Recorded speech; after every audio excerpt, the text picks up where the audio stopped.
میرا نام بدرالدین اختر ہے اور میں مبالغ دعوت اسلامی یوگانڈا. ماشاء اللہ. Alhamdulillah Azza wa Jalla, I'm very happy to have come for the Ijtima of 7 days. So now my question goes like this. What is the Sharia ruling regarding good behavior between me and my brothers and sisters from different mother but the same father? Animal مؤمنون اخوتن، مسلمان آپس میں بھائی بھائی، تو رشتہ تو موجود ہے. اب سوتیلے رشتے کا ایک اور رشتہ جو تھا یہ قائم ہوا.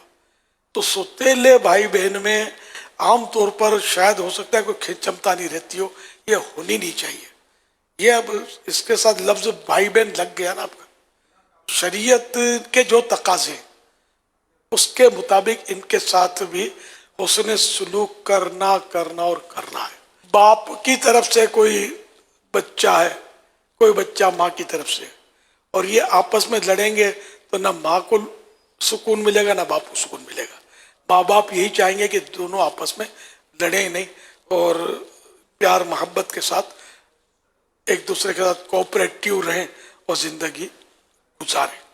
اب یہاں بات صورتیں ہوں گی پردے وغیرہ کی، وہ تو نبھانی ہوگی. سوتیلا بعض اوقات، بلکہ ویسے بھی عمومی طور پہ ہمارے یہاں ان کو بھی کہتے ہیں کہ جیسے ماں دونوں کی ایک ہے، باپ الگ تھا، یا باپ جو ہے وہ ایک ہے، ماں الگ الگ ہے، تو اس کو بھی سوتیلا کہتے ہیں. نیا پیدا ہوا جو جی، وہ پہلے کے وہ سگا اس کا ایک دوسرے کے جو تھے. جی تو اس میں بھی تو اس کے حقوق تو اور بڑھ جائیں گے. بعض صورت میں وراثت کا بھی حکم ہوگا، دیگر احکام اس کے اوپر بھی آئیں گے. پھر ماں باپ کی بھی خوشی ہے، ان کی اطاعت ہے، تو وہی شریعت کے دائرے میں رہ کر ہر ایک کو اپنا مطلب رول ادا کرنا ہے.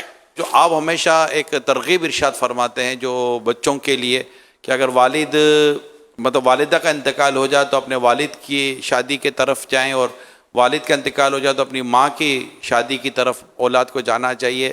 اور یہ جو شادی سے گھبراتے ہیں نا، اس کی شاید ایک وجہ یہ بھی ہے کہ پھر جو بچے ہوں گے نا، وہ سوتیلے بچے کی، یا وہ اگر ایک پہلے سے بچے ہیں تو ان کی آپس میں انڈرسٹینڈنگ نہ ہونے کی وجہ سے بھی یہ شاید گھبراتے ہیں. تو اولاد اگر دل بڑا کرے اور اس طرح کے حالات پیدا کرے تو شاید کئی خرابیوں پر قابو پایا جا سکتا ہے. اصل وہ ماں باپ جو نیا شوہر ہے وہ بچے لائے، اس کو پالنے کا اس کو جذبہ نہیں ہوتا جی، میرا بچہ نہیں ہے. اسی طرح شادی جو کرے گا وہ اگر پتہ ہے کہ جس سے کرنا چاہے اس کے 3 بچے پہلے ہی ہیں جی تو وہ ان کا خرچہ اٹھانے، ان کو پالنے کے لیے تیار نہیں ہوگا. جی جی اس مین رکاوٹیں یہ بھی آتی ہے. درست.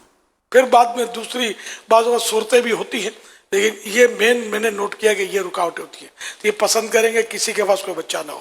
پھر یہ آپس میں طے بھی ہوتا ہے غالباً کہ بھئی میں بیٹی بہن کو دے دوں گی، میں بیٹا بڑے بھائی کو دے دوں گا، ہم اکیلے رہیں گے، یوں کر کے وہ.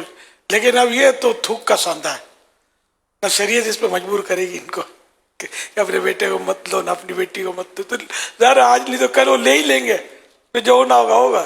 ایسی شرائط، یہ شرط بھی ہے نہیں، مطلب بیٹی کو پھینک دے، وہ بیٹے کو اٹھا کے کہیں اور ڈال دے، پھر شادیاں کرے اور پھر کوئی رشتہ نہ رہے. وہ تو رشتہ تو قیامت میں بھی باقی رہے گا، تو ختم ہی نہیں ہوگا.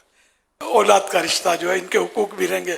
یہ مرے گا تو اس کو ورثہ بھی ملے گا، باپ کا ماں کا جو بھی شریعت نے طے کیا وہ نا نکال دیا، ادھر ادھر سونپ دیا، پھینک دیا اٹھا کر، یہ تو ہوگا مطلب.